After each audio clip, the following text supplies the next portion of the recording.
ইতিমধ্যেই social media সংক্রান্ত এক জল্পনা সাড়া ফেলেছে নেট দুনিয়ায়। ভারতে হোয়াটসঅ্যাপ বন্ধ করার হুমকি মেটা মালিকাধীন হোয়াটসঅ্যাপের।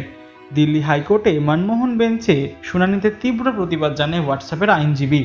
তিনি আরও জানান, প্ল্যাটফর্ম হিসাবে বলছি, আমাদের যদি নীতি ভাঙতে বলা হয় তাহলে ভারত ত্যাগ করবে হোয়াটসঅ্যাপ। তর্কের ভিত্তি হিসাবে তিনি বলেন, ব্রাজিল সহ কোনো দেশে এরকম নিয়ম নেই। তবে এই জল্পনার গোড়াপত্তন 2021 সালে।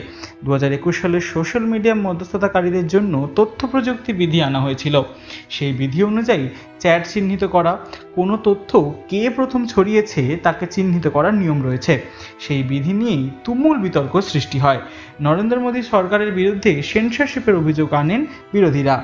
সে বিষয়ে কেন্দ্রীয় সরকারের আইনজীবী জানান, সেই সময়ের চাহিদার কথা মাথায় রেখেই এই বিধি চালু করার সিদ্ধান্ত নেওয়া হয়েছিল।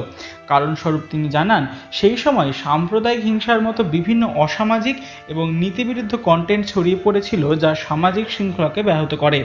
সেক্ষেত্রে হোয়াটসঅ্যাপের আইনজীবী জানান, এই ধরনের কন্টেন্টের উৎস খুঁজে বের করতে তাদের কর্তৃপক্ষ সক্ষম, তবে তার জন্য সম্পূর্ণ প্রযুক্তিকে উন্মুক্ত করা মোটেই সমীচীন নয়। বর্তমানে আবারও এই বিষয় নিয়ে জলঘোলা দেখা দিয়েছে নেটপাড়ায়।